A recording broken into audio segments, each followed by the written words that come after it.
வணக்கம் ராஜேஸ்வரி.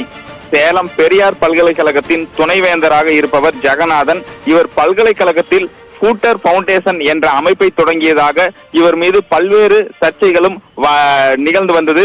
இதனைத் தொடர்ந்து பெரியார் பல்கலைக்கழகத்தின் துணைவேந்தர் ஜெகநாதன், பதிவாளர் தங்கவேல், இணை பேராசிரியர் சதீஷ் உட்பட 4 பேர் மீது அரசு விதிகளை மீறி வர்த்தக ரீதியிலாக தனியார் கல்வி நிறுவனம் தொடங்கியதாக எழுந்த புகாரின் அடிப்படையில் கருப்பூர் காவல் நிலைய போலீசார் இவர்கள் மீது 8 பிரிவுகளின் கீழ் வழக்கு பதிவு செய்து விசாரித்து வருகின்றனர்.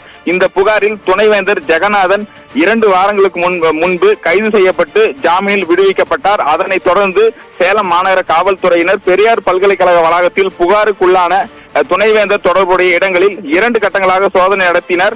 புகார் தொடர்பாக பல்வேறு ஆவணங்களையும் சேகரித்துள்ளனர். இதனிடையே தமிழக ஆளுநர் RN ரவி கடந்த வாரம் பெரியார் பல்கலைக்கழகத்திற்கு வருகை தந்துள்ளார். இந்த சர்ச்சை மிகப்பெரிய சர்ச்சையாக இருந்தது.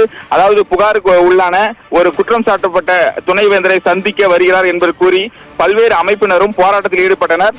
இந்த நிலையில் தற்பொழுது சேலம் பெரியார் பல்கலைக்கழகத்தின் துணைவேந்தராக உள்ள ஜெகநாதன் பொறுப்பேற்றது முதல் தற்பொழுது வரையிலான அனைத்து பண பரிவர்த்தனை தொடர்பான ஆவணங்களையும் தமிழ்நாடு அரசின் சிறப்பு தணிக்கை குழுவினர் ஆய்வு செய்து வருகின்றனர். உள்ளாட்சி தணிக்கைத்துறை இயக்குனர் தலைமையிலான இந்த குழுவினர் தற்பொழுது பல்வேறு பகுதிகளில் ஆய்வு மேற்கொண்டு வருகின்றனர். தொடர்ந்து என்னென்ன பண பரிவர்த்தனை நடத்தப்பட்டது என்பது குறித்தும் ஆய்வு மேற்கொண்டு வருகின்றனர். ராஜேஸ்வரி.